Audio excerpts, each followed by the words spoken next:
On n'a jamais été aussi riche. L'Europe est excédentaire. Quand on nous explique qu'il faut forcément...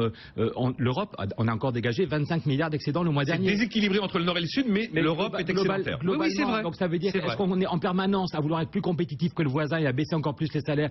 L'Allemagne a baissé les salaires de moins 7%, donc elle a gagné en compétitivité. Mais si toute l'Europe baissait les salaires de moins 7%, on n'aurait plus de clients. Donc d'un point de vue humain comme d'un point de vue économique, c'est pas forcément... le taux d'impôt sur les bénéfices n'a jamais été aussi bas. Je rappelle que le taux d'impôt sur les bénéfices en moyenne est tombé à 25% en Europe, alors qu'il est à 40% aux États-Unis. Donc est-ce qu'on est capable de réguler un peu? Il ne s'agit pas de dire qu'il n'y a pas besoin d'agilité, de souplesse, d'adaptation, mais est-ce qu'on est capable de se dire que l'Europe, si elle était une Europe politique, même si ce que dit Nouvelle Donne, c'est qu'on n'y arrivera pas à 28, mais on pourrait redémarrer avec 9 ou 10 pays. J'étais en débat avec Alain Juppé l'autre jour, et moi je montrais comment on pouvait... Il y en a qui ont renoncé à changer l'Europe, il y en a qui ont... et l'Europe sera un espace de concurrence de plus en plus forte et où les peuples se détestent, mais nous ce qu'on pense à Nouvelle Donne, c'est qu'avec 9 ou 10 pays, on peut relancer une Europe... Pas les premiers à penser à ça. Non mais nous on voudrait le faire, les autres ils posent et puis ils ne font rien. Pardon, excusez-moi Nicolas. Mais d'accord, on fait rien, mais comment Nouvelle Donne va réussir à faire plus que ce que les autres n'ont pas réussi à faire? Il y en a 25 des bouquins qui nous expliquent la nouvelle Europe. Non, mais excusez-moi, honnêtement, ni l'UMP ni le PS, quand Sarkozy arrive au pouvoir, il ne met aucune idée sur la table de négociation.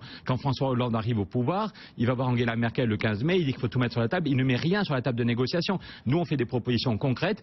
Très concrètement, la Banque centrale vient de dire qu'elle crée 1200 milliards.